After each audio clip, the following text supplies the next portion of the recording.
Hi hello guys, welcome back to our YouTube channel vibe with Vasanth. So morning నుంచి evening వరకు 40 degrees to 45 degrees Celsius అయితే ఉంది విజయనగరంలో.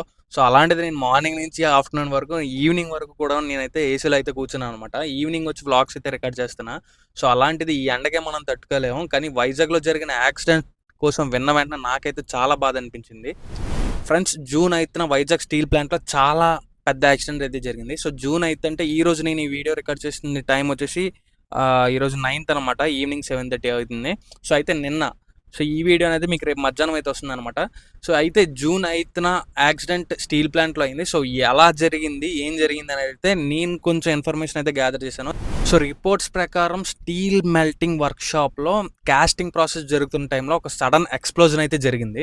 So ఈ ఎక్స్ప్లోజన్లో 1500 degrees Celsius కన్నా ఎక్కువ టెంపరేచర్ ఉన్న మాల్టన్ స్టీల్ అనే ద్రవం అయితే బయటకు చిమ్మిందనమాట ఆ ఎక్స్ప్లోజన్ వల్ల. ఆ సమయంలో అక్కడ డ్యూటీ చేస్తున్న వర్కర్స్ మీద ఆ ఉక్కు ద్రవం అనేది వాళ్ళ మీద పడి 8 మంది అయితే ప్రాణాలు కోల్పోయారు. సో మరికొంతమంది అయితే ఇంజూర్ అయ్యారనమాట. సో ఈ ఎక్స్ప్లోజన్ జరిగిన వెంటనే మన డిప్యూటీ సీఎం పవన్ కళ్యాణ్ గారు అయితే మెడికవర్ హాస్పిటల్కి రావడం అయితే జరిగింది. ఇనిషియల్ ఇన్వెస్టిగేషన్ ప్రకారం మాల్టన్ స్టీల్లో ట్రాప్ అయిన గ్యాసెస్ వల్ల ఈ ఎక్స్ప్లోజన్ అయితే జరిగిందని చెప్పి అఫీషియల్స్ అయితే చెప్తున్నారు. కానీ ఎగ్జాక్ట్ రీజన్ తెలుసుకోవడానికి అయితే ఇంకా ఎంక్వైరీ అయితే జరుగుతుంది అనమాట. సో ఈ ఇన్సిడెంట్ ఓన్లీ వైజాగ్ మాత్రమే కాదు, మొత్తం ఆంధ్రప్రదేశ్కి షాక్కి గురయ్యేలా చేసింది.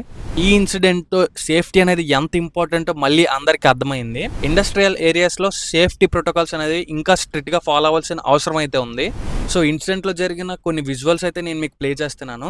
సో ఇందులో ఒక వీడియో అయితే నాకు చాలా బాధ అనిపించింది. సో అతని ఫాదర్ ఫుల్గా బర్న్ అయిపోయి ఉన్నారు. సో అతను వాళ్ళ కొడుక్కి ఒక మెసేజ్ అనేది చెప్తున్నారు అనమాట. సో ఆ తమ్ముడిని బాగా చూసుకో, అలాగే అమ్మని కూడా చాలా బాగా చూసుకోమని. సో ఆ వీడియో చూసిన వెంటనే నాకైతే ఏడుపు ఆగలేదు ఫ్రెండ్స్. సో ఇంత దారుణంగా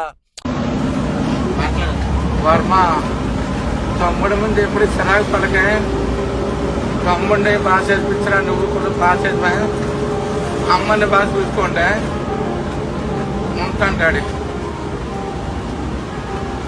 ఆశా పాసం బందీ చేసేలే, సాగే కాలం ఆడే ఆటేలే, తీరా తీరం సేరేలోగానే ఏ తీరవునో, సేరువైనా సేదు దూరాలే, తోడవుతూనే ఈడే వైనాలే, నీదో కాదో తేలేలోగానే ఏదేటవునో, ఆటు పోటు గుండె మాటుల్లోనా సాగేనా.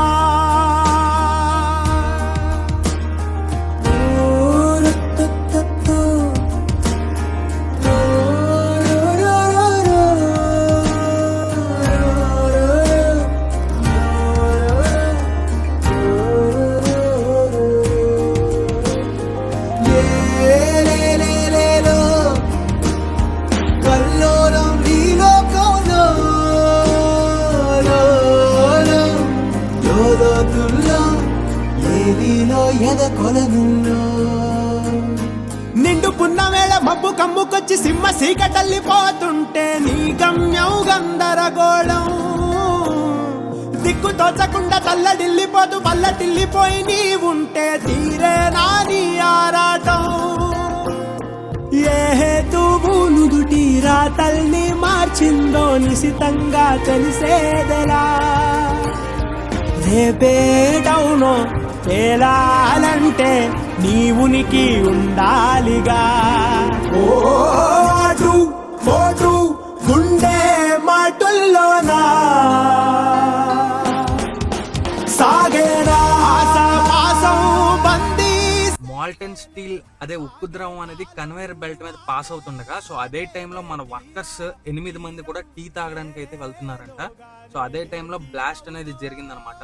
సో బ్లాస్ట్ జరగడంతో ఆ ద్రవం అనేది వాళ్ళ మీద పడి స్కిన్ మొత్తం బర్న్ అయిపోయి 8 మంది స్పాట్లో అయితే చనిపోయారు.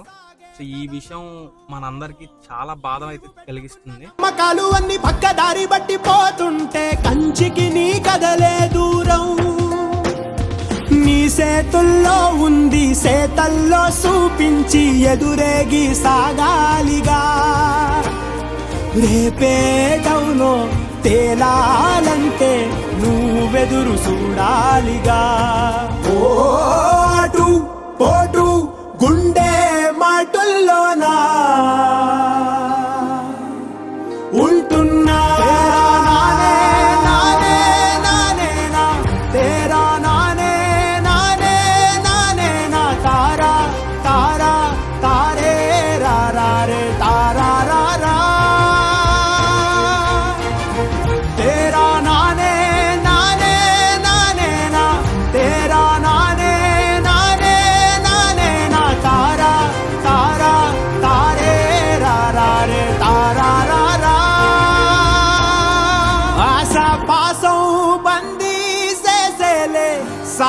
కాలం ఆడే ఆటేలే తీరా తీరం సేరే.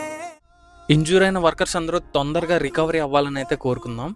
ప్రాణాలు కోల్పోయిన వర్కర్స్ వాళ్ళ కుటుంబానికి మన ప్రగాఢ సంతాపం అయితే తెలియచేద్దాం. ఓం శాంతి.